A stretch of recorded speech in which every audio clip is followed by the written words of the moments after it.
So someone asked me about my Skyrim mod list, but I really didn't download a mod list per se.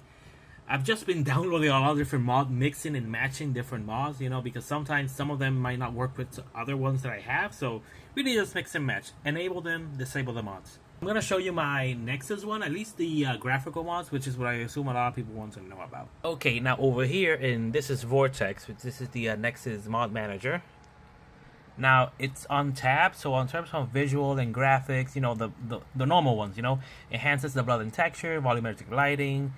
Another one would be Skyrim's Luminous, which is just like it's like whenever it has to be dark, it's really fucking dark. Nordic UI race menu, and I think it's through HUD. If you've ever seen people play Skyrim on PC, they most probably have those mods.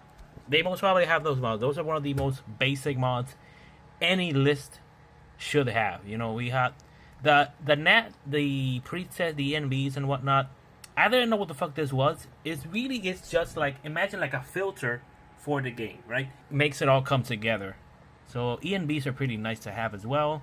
Then you got models and textures like embers, which is just like better fires and whatnot, better doors, better rugs, and then these are the basic ones.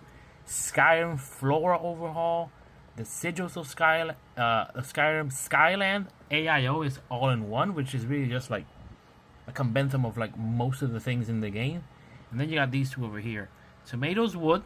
Skyrim is a Nordic game, so there's a lot of fucking wood textures, and that's like 4K woods. And then Traverse the Ulvenwald, which is really just trees and forest.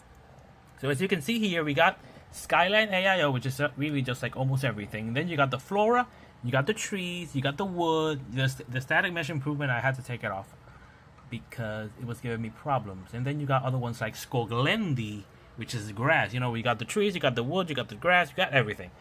We got the water plants, which is like just adding lily pads to that. And then in terms of the cities, I really only have JK Skyrim all in one. It's really the only one you need. And then on the characters per se, obviously we got this thing right here, CPPE. If you know, you know. And then really just like hairs, different. This one I have a tattoo one. I don't even know how the fuck it works. And then we got like different eye colors and whatnot.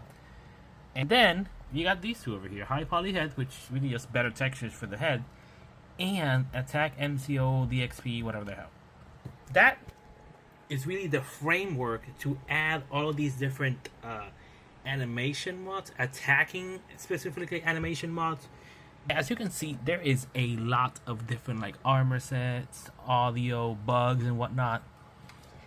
But if you just want the visual side to look a lot better, using those mods, especially out of all those ones that I mentioned, just like for example, if you put one grass mod, you put one tree mod, you put one mod for the cities with JK Skyrim works perfect for that. You put one for the particles, one for the fires, one for the meshes and whatnot, one for like most of the very big things.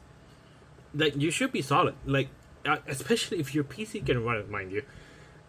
You're golden, right? Then after that, you can start adding a lot of different armor sets. Then you can dabble into the animation mod, which is the most difficult thing.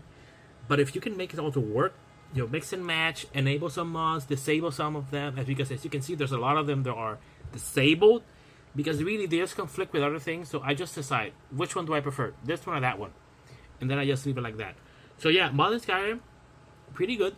If you have a PC, I recommend it because everybody and their mother has played Skyrim, and I love vanilla Skyrim, but this is the first playthrough that I have really done modded, and I'm having a blast. Like, it's really good.